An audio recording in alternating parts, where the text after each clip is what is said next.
No.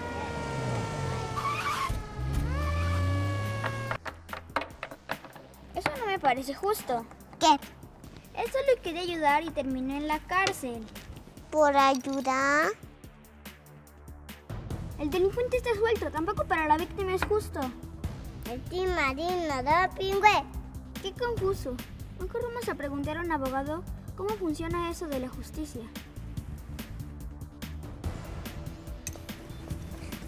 En México, todos los ciudadanos tenemos derecho a la seguridad y justicia, y la Constitución rige al sistema de justicia penal. Mira, artículo 20.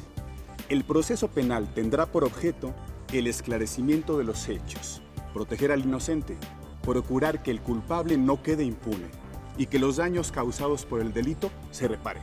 ¿Esto qué significa? Significa que hay que realizar una investigación objetiva de los delitos, proteger a las víctimas, castigar a los responsables. Y lo importante sería pagarle los daños Y rápido. Sí, lo más importante es que a la víctima le reparen el daño. Entonces, ¿para qué meten a la cárcel al otro señor? Pues para impedir que haga más daño y asegurarnos que esté disponible para la justicia, ¿Disponible para qué? para el juicio. ¿Y a veces gente inocente termina en la cárcel? Para evitar que eso suceda, estamos implementando un nuevo sistema de justicia penal que moderniza los procesos y los vuelve más sencillos, rápidos y objetivos, respetando los derechos de todos los ciudadanos como lo establece la Constitución. Para ello, nos apoyaremos en los avances tecnológicos que permiten identificar a los responsables del delito, a partir de un método de investigación científica. Los indicios obtenidos en el lugar de la investigación son fundamentales para aclarar los delitos. ¿Y cómo lo van a lograr? Con una mayor coordinación entre la policía, los peritos de la policía investigadora y el Ministerio Público. Si cada área define bien sus funciones y responsabilidades, podremos ser más ordenados y aprovechar los avances científicos para encontrar a los responsables de los delitos. Los integrantes de las instituciones policiales están siendo capacitados para llevar a cabo la cadena de custodia. Esto es, la identificación, recolección, registro e investigación de indicios que darán lugar a la evidencia y su posterior protección y almacenamiento. ¿Qué es indicios? Es lo que se encuentra en la escena del delito y lo que ayuda a resolver el caso. Por eso hay que proteger los indicios en el lugar de investigación. ¿Viste? La policía debe acordonar el área en cuanto llegue a la escena de investigación y retirar a toda la gente para impedir que alguien pueda contaminarla.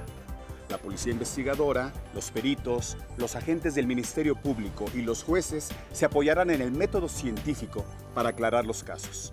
Sí, eso lo he visto en películas y también en la tele. La evidencia que resulta de la investigación estará disponible para consulta de las partes. ¿Y qué tal que alguien siembra evidencia y pone algo que no estaba? Lees demasiados libros de suspenso. Cada evidencia estará clasificada e identificada con el nombre y firma del oficial que la recolectó y del perito que lo investigó y entregó en la bodega de resguardo. Eso se llama cadena de custodia. Yo no toco nada. Nadie debería de tocar ni mover nada, para que los peritos podamos hacer bien nuestro trabajo. ¿Cómo saben qué recoger? Cualquier cosa puede darnos una pista. La posición de los objetos o muebles, las huellas digitales, algún cabello que salió volando. También entrevistamos a los testigos con mucha atención, porque hemos visto que a veces se pueden equivocar o confundir a dos personas que vistan del mismo color. De principio no se debe descartar nada, así que nos tomamos nuestro tiempo. ¿Y cómo evitamos que un inocente esté en prisión mientras que investigan? Respetando los derechos del imputado, que es la persona que se cree que cometió el delito. El nuevo sistema de justicia penal pondrá mucha atención en eso. ¿Y cómo harán eso? El imputado tiene derecho a ser considerado y tratado como inocente hasta que se demuestre y se declare su culpabilidad. ¿Quién demuestra su culpabilidad? El Ministerio Público que representa a la parte acusadora debe de presentar los elementos de prueba, pero solamente un juez puede declarar la culpabilidad de una persona por medio de una sentencia firme. El imputado también tiene derecho a que le informen de qué se le acusa y a conocer sus derechos desde el momento de su detención.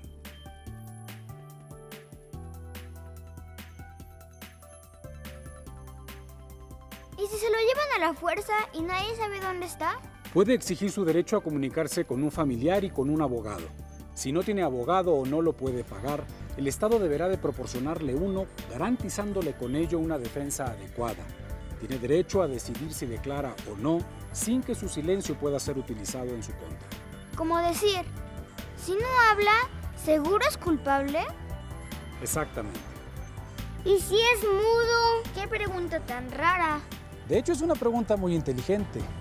Si el imputado no escucha, no entiende o habla otra lengua, tiene derecho a ser asistido por un intérprete o traductor de manera gratuita. También tiene derecho a no ser expuesto a los medios de comunicación, porque se puede provocar enojo de otras personas, poniendo en riesgo la seguridad del imputado. Todavía ni sabemos si es culpable. Estos son los derechos del imputado al inicio del proceso, pero todavía falta el juicio. ¿Pero por qué tenemos que respetar los derechos humanos de alguien que cometió un delito?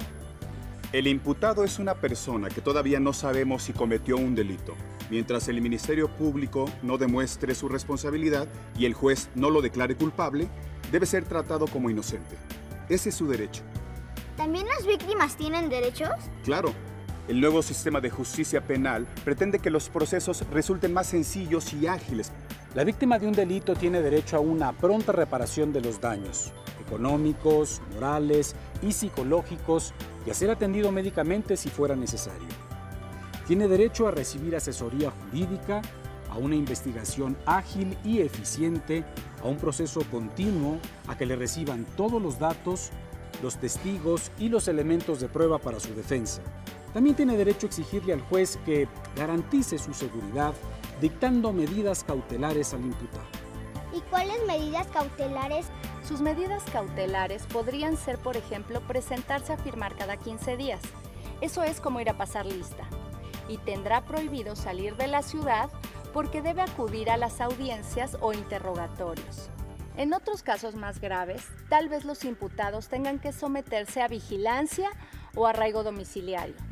Y puede considerarse el embargo de bienes, inmovilización de cuentas bancarias, órdenes de restricción, prohibición de reunirse con ciertas personas o acercarse a ciertos lugares. Todo depende de cada delito y su circunstancia. La víctima también puede exigir al juez que dicte medidas cautelares para que el imputado no se le acerque durante el proceso, ni a ella ni a su propiedad. Si el imputado cumple con todos estos acuerdos, no hay razón para continuar con un proceso largo. ¿Cómo se puede evitar un proceso largo?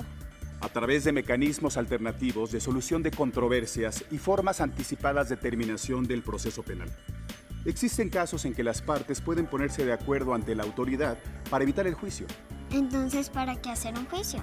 Si se considera el derecho de la víctima a la pronta reparación del daño, hay muchos casos que no son tan graves y se pueden arreglar ágilmente si el imputado acepta su responsabilidad y repara el daño a la víctima. El juez puede suspender el proceso o promover mecanismos alternativos de solución de controversias como la mediación. ¿Se puede solucionar un caso penal sin un largo juicio? Sí se puede. El nuevo sistema de justicia penal permite los mecanismos alternativos de solución de controversias. ¿Cómo? Mecanismos alternativos de solución de controversias, o más sencillo, justicia alternativa. Sigo sin entender. Son procedimientos que permiten resolver casos de una manera rápida que beneficia a las dos partes. ¡Qué bueno! Porque nadie quiere estar perdiendo muchísimo tiempo en un juzgado para que le paguen sus daños o le devuelvan algo que le robaron. Si los casos penales no pueden resolverse con mecanismos alternativos, deben ir a juicio. A veces los procesos tardan porque toma tiempo juzgarlo todos. Las víctimas pierden tiempo y dinero y por eso con frecuencia prefieren no denunciar los delitos. Además, si los imputados son privados de su libertad durante el proceso, las prisiones llegan a estar sobrepobladas de personas que esperan sentencia.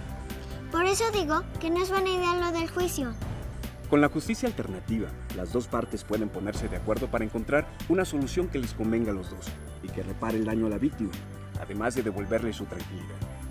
¿Dejan que las personas se arreglen solas y ya? No, claro que no. Es un proceso penal. La justicia alternativa está reglamentada. y el procedimiento será llevado a cabo por nosotros los facilitadores.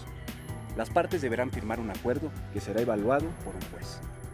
Como la versión corta de un proceso penal, Algo así, para que el sistema de justicia pueda concentrarse en los casos complejos como secuestros u homicidios y resolver los casos que se pueda con justicia alternativa. Es un camino que le conviene a las dos partes. ¿cómo se repara el daño? Si el daño fue económico, pagando. Si el responsable no puede pagar, se pueden establecer acuerdos sobre los bienes a los que el ofensor tiene derecho. O sea, puede pagar con sus bienes o realizar actividades como pintar bardas o trabajos para la comunidad. ¿Qué pasa si no se cumplen los acuerdos del convenio? El juez ejecutará el acuerdo realizado previamente por las partes. Pero a veces los daños no se pueden reparar. Por eso hay casos que tienen que ir a juicio, pero ya no serán todos. ¿Y eso nos beneficia? Claro, porque agilizar los casos menos complejos dejará más tiempo para casos graves. ¿O sea que no les van a poner atención a los casos menos graves? Y si es mi caso, eso no me va a parecer. Se va a poner atención a todos los casos, pero es un trabajo de equipo y las tareas van a estar divididas. Habrá jueces para cada tipo y parte del proceso. Jueces de control, de juicios orales y de ejecución de sentencias. Los jueces resolverán el caso garantizando los derechos de los imputados y de las víctimas u ofendidos. Lo más interesante del nuevo sistema es cómo el respeto a los derechos de las partes obliga a tener juicios transparentes. Para terminar, veamos los principios que rigen a los mecanismos alternativos de solución de controversias. Es voluntario, las partes lo hacen por propia decisión y convicción. Es confidencial, nadie tiene por qué enterarse de lo que sucede dentro de una sesión ni la información usarse en contra de ninguna de las partes. Es flexible, debe responder a las necesidades de las partes y es negociable entre ellas. Es imparcial. Los especialistas debemos estar libres de favoritismos y no dar ventaja a ninguno de los dos. Es equitativo. Las condiciones deben estar equilibradas y los acuerdos serán recíprocos y satisfactorios para las partes. Porque las medidas cautelares son también para proteger a las víctimas y a la sociedad. El crimen organizado, los delitos violentos realizados con armas de fuego o explosivos, el secuestro, así como delitos contra la salud o la seguridad de la nación y cualquier otro que ponga en riesgo la vida o la integridad de otras personas, serán sujetas a prisión preventiva inmediatamente. ¿Y el señor del doble robo? Violó la ley y debe ser sometido a proceso penal, pero considerando que el imputado no ha cometido otros delitos, no pone en riesgo a nadie y no parece tener motivos para huir, el juez puede permitirle vivir su proceso en libertad. Antes de determinarlo, el juez revisará sus antecedentes personales, si tiene familia, casa, empleo fijo y buenas referencias de sus vecinos. Las medidas cautelares respetan el derecho del imputado a ser tratado como inocente hasta que se demuestre y declare su culpabilidad y le permitan continuar con su vida conservando el empleo o fuente de ingresos mientras se le dicta sentencia. O sea que con la justicia pronta, el proceso será más rápido y los plazos y costos serán menores. Así es, porque los jueces podremos dictar sentencia o resolver los casos en una sola audiencia pública. Sea el imputado responsable o inocente, se deben de respetar sus derechos en todo momento. Eso es menos latoso. ¿A quién se le ocurrió? La reforma constitucional en seguridad y justicia es la respuesta a la demanda que la sociedad civil hizo al Congreso de la Unión de mejorar la impartición de justicia en nuestro país.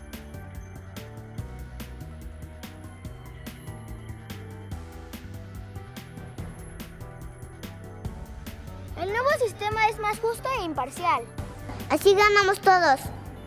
La demanda ciudadana ahora es ley. Nuevo sistema de justicia penal. Una transformación conjunta que genera confianza.